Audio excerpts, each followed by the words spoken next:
pas pu entrer en dedans? Vous n'avez pas essayé?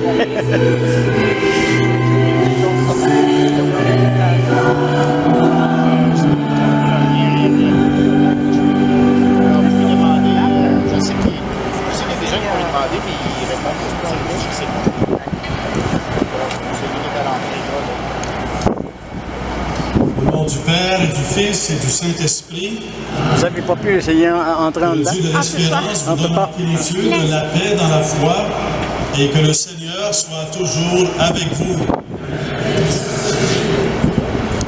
de tous les horizons. Vous êtes venu entourer le cardinal Turcotte une dernière fois et le confier au Seigneur. Soyez les bienvenus en cette cathédrale. Welcome to all of you, and especially to those who have come a long way to attend this funeral of our very dear Cardinal Jean-Claude Turcotte. Celui qui aura été notre pasteur durant près de 22 ans nous rassemble à nouveau. Entrons en célébration, plein de reconnaissance pour tout ce que nous avons vécu de beau et de bon avec lui, et présentons-le au Seigneur.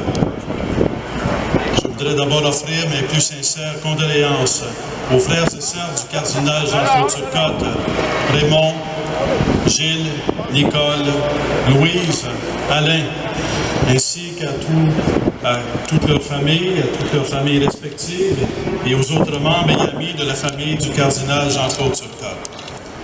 Je voudrais également saluer la présence de son éminence, M. le cardinal Gérald Cyprien Lacroix, archevêque de Québec et primat de l'Église canadienne, His Eminence Thomas Christopher Cardinal Collins, Archbishop of Toronto. Je salue les représentants des Églises sœurs et les représentants de la communauté juive de Montréal, les prêtres, les diacres, les séminaristes, les religieux et religieuses, ainsi que les représentants de la classe politique.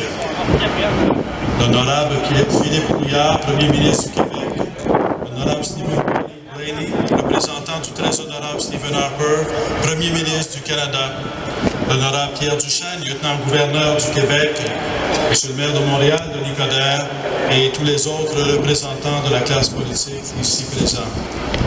Les représentants de plusieurs organisations catholiques du diocèse, les proches collaborateurs et collaboratrices du cardinal Turcotte, vous tous, frères et sœurs, dans le Christ. Avant de poursuivre notre célébration, je vous invite à entendre les témoignages qui vont maintenant nous être adressés. J'invite les personnes à désigner pour être témoins et convoqués qui ont répondu à s'avancer dans le sanctuaire. Veuillez vous asseoir.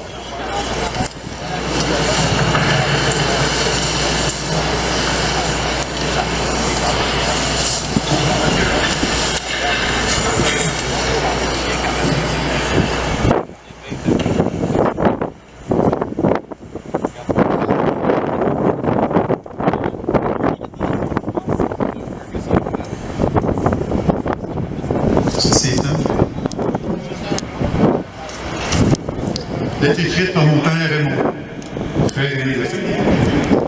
Chers amis, m'a demandé d'être porte-parole de la famille Turcotte pour ainsi dire suivre la trace durant ces 20 années. Du travail bien fait et de la joie de vivre.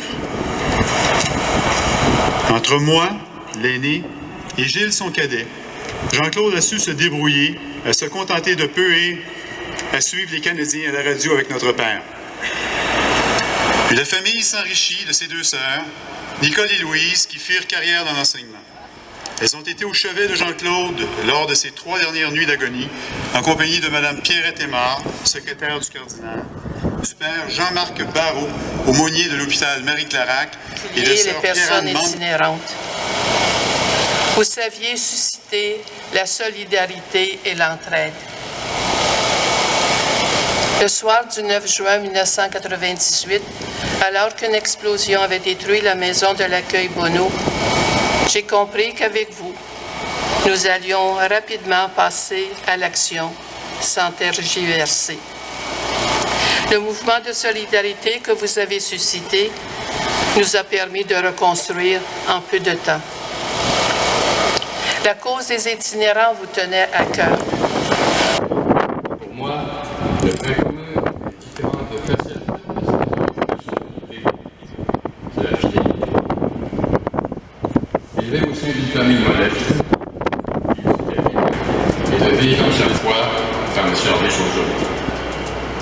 habité du message évangélique, il répondit donc avec générosité à l'appel d'un idéal qui n'a jamais cessé d'illuminer son engagement sacerdotal. Prêtre avant tout, on en fit aussi un cardinal. Il n'était pas très porté sur les épanchements, mais j'ai toujours eu l'impression qu'il percevait cette élévation davantage comme une responsabilité que comme un pouvoir ou un prestige. En fait, on a pu le voir exercer ses hautes fonctions avec une simplicité et un courage qui ne se sont jamais démentis. À tous égards, Jean-Claude Turcotte aurait été une fidélité exemplaire. Son Excellence, Monseigneur Anthony Manzi.